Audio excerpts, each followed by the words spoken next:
Anong problema niyo?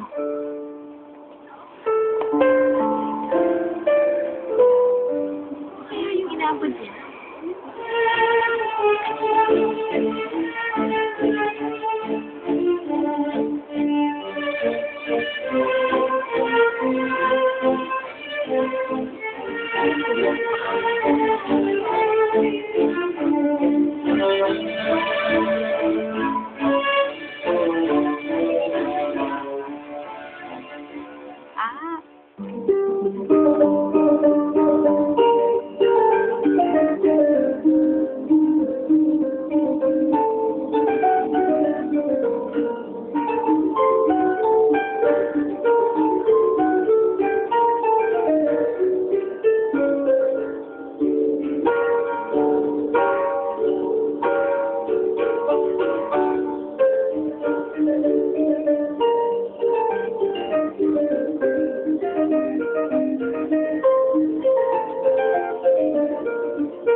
Jandy? Narito ka. Kamusta ka na? Okay lang. May gusto sana ako sabihin sa'yo. Ano yun? Sa palagay ko, hindi ka maaalala ni Junpyo. Talaga? May sasabihin pa ako. Sorry, pasensya ka na, pero... Pero, Jandy, gusto ko si Junpyo. Ano? Hindi yun intentional. Basta nangyari na lang at naramdaman ko. Inseparable kami. Ganon din ang nararamdaman ni Junpyo. Sorry. Pero sigurado ako naiintindihan mo. Hindi mo naman talaga mababago nararamdaman ng isang tao, hindi ba? Oh, ang bilis naman ng oras. Ipapaliwanag ko ang dahilan ng party ngayong gabi.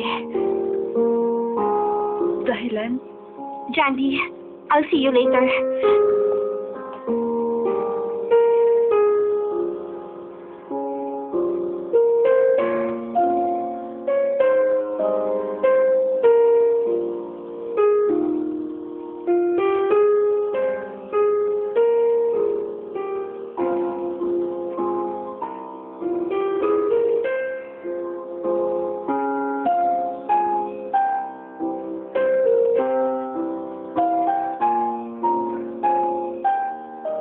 You don't faint on me now.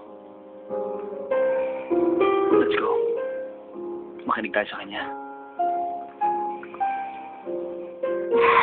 Good evening. Ngayong gabi, meron kaming special announcement para sa inyo. Ako at si Gu Junpyo, kaming dalawa, aalis kami papunta sa States to study next month. Ano? Anong sinabi niya? Study abroad? Ipagpapatuloy ko ang aking studies. At magtatrabaho naman si Junpyo. Kaya huwag kayo malulungkot habang wala kami. Sana maging masaya kayo hanggang sa makabalik kami. She's not your average girl. Hindi ako makapaniwala. She's stabbing us in the back. Let's go.